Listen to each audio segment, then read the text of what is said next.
Aggie Sports. We're breaking down another preview for you for the Texas A&M Aggie softball team. The ladies go from the East Coast to the West Coast, and they're primed to take on a lot of ranked teams. UCLA, Nebraska, Oregon, and Duke.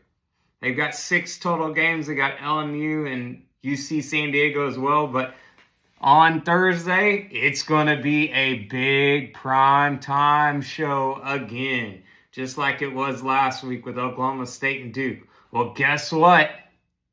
The Aggies got Duke again this week, so we're going to play Oregon first, 2:30, and then you'll play Duke later on, scheduled around 7:30. Those things can get pushed back if a game goes long.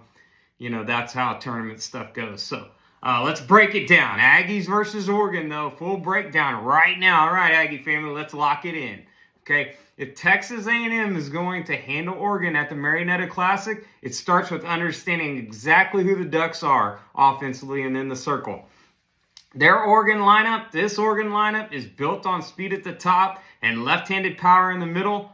They're hitting around 300 as a team and averaging just over 6 runs a game, and they're already swiped over 30 bases early this season. That tells you everything about their identity. Pressure. Okay, at the top of the order, you're likely looking at someone like Kedra or setting the tone. She's a highly contact hitter, slashing above 350, and she reaches. It's going to be immediately looking for second base. The Aggies have to control the running game early. If Oregon gets free steals, they're in rhythm.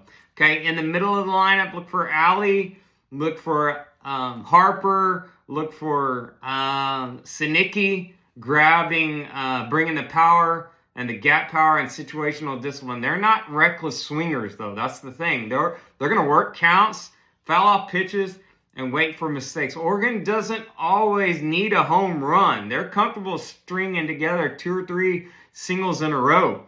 They've got plenty of power, though. Someone like Terry McGowan in the heart of the lineup, that's the bat that can flip the game with one swing. If A&M leaves anything up in the middle of the zone with runners on, that's the danger spot. Now let's talk pitching. Oregon's staff ERA sits in the mid-2s, and they rely on mixing speeds more than overpowering you. You're going to see a mix of spin, drop balls, and off-speed early in counts. Their ace typically lives down and low in the zone and forces weak contact. The key, discipline, Aggies. The Aggies cannot expand the zone.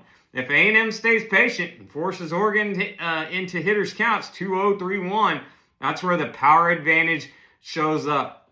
Oregon pitchers are solid, but they're not unhittable. If you get them elevated, that ball carries. So how does A&M win the game?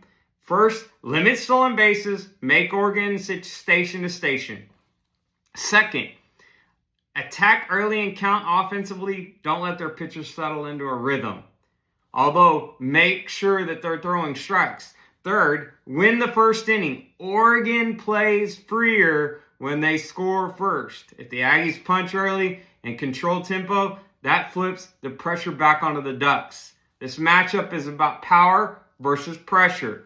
If A&M keeps the game clean defensively and focuses on forces Oregon to beat them with extra base hits instead of the long ball and chaos and bunting, then it's going to be advantage maroon. But if this becomes a track meet, buckle up. Mary Nutter just got interesting. Gig 'em.